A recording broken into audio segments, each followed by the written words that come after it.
Thank you. Mr. Speaker, while certainly saluting the many members who have worked so diligently on this measure, I cannot vote for it. You know, in a desert, a wide and endless desert of support for research funding, even getting a few drops of rain is understandably welcomed by the thirsty. Under Republican rule, we have seen a dreadful drought in research funding. This is a bill that attempts to address that, and I voted for it when it was here on the floor of the House at a previous time. At that point, it promised the hope after this long drought of almost $10 billion in assured certain funding for research so that we might find cures for some of these diseases before we get it ourselves, the concern so many people have. Now, under this new measure, we have only about a fourth of the funding previously approved in the House, and it's no longer certain money, it's maybe money for the future. And so there may be bipartisan agreement, but there is not a bipartisan advancement.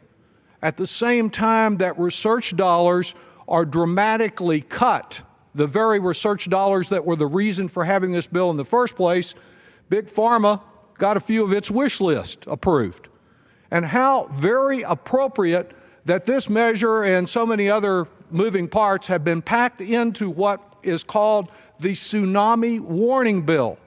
Because if there's one thing we can be sure of this past year is that those people who rely on life-saving drugs, who want to be able to have a prescription that the doctor prescribes, they have had a real tsunami.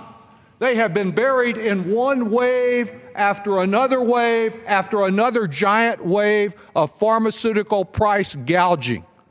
Whether it is EpiPen for a child who's going to have an allergic reaction, whether it is insulin for someone who is diabetic and relies on that insulin, whether it is an oncology drug that cost over $100,000, it is wave after wave of a tsunami of price gouging. And what has this Congress done about that? Absolutely nothing. And I must say the administration has done very little more.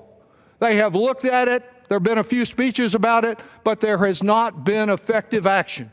And so what we get in this bill are a few things that Big Pharma wants, that has been on its wish list for a long time, and consumers, they get nothing to look forward to other than more of those big waves of huge price increases. I'm also concerned that the policy arm that publishes Consumer Reports magazine has expressed deep concerns about additional patient risk as a result of some of the provisions that the pharmaceutical companies and the medical device manufacturers have insisted as the price for getting a little additional research funding.